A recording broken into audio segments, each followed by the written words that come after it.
Hello, my name is Nicholas Payne, and I wrote my tech report about Magnetorheological abrasive flow finishing. Magnetorheological abrasive flow finishing, or MRAF for short, is a relatively new type of surface finishing. In this process, a fluid containing micron-sized iron particles is passed through a magnet, forming those particles into chains. These chains rub along the surface of the workpiece, which slowly wears down the highest points to get a more even end result, kind of similar to sandpaper. Unlike sandpaper, however, it can provide an extremely precise surface finish. A surface finish within 0.8 nanometers root mean square. In this case, root mean square describes the surface finish height and how it deviates from the mean/middle line of all the height values taken. To put this into perspective, 1,000th of an inch equals 25,400 nanometers.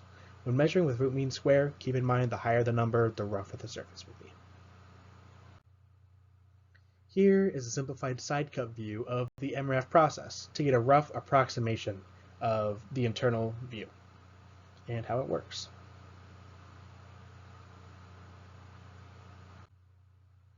This here is one of the very first prototypes for making the MRAF technology a reality. The paper this image is sourced from dates to 2019. The date on the base does say 2003. So I looked for the original source of this image, but I couldn't find it. I'm assuming it has to do with a paper that was published in 2004, which I do have in my resources, so if you want to do more research on that, it's down there.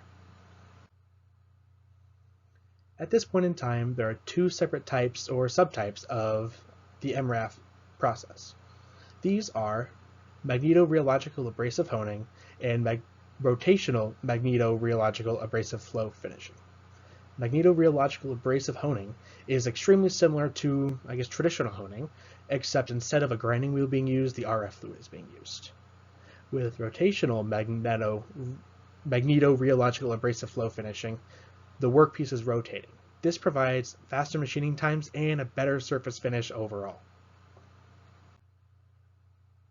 One of the main things that differentiates the MRAF process from abrasive flow finishing, which is what it's based off of, is the use of MR fluid.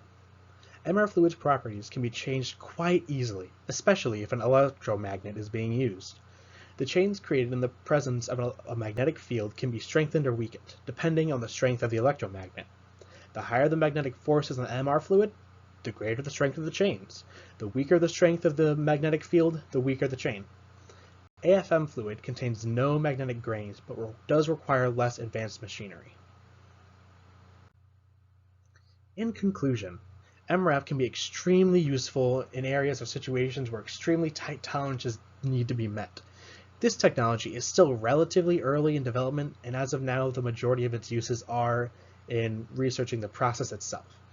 Eventually, this process does have the potential to be extremely useful in manufacturing, but it might take decades, maybe a couple, till it has developed enough to be scalable at any rate. And here are my references, and thank you.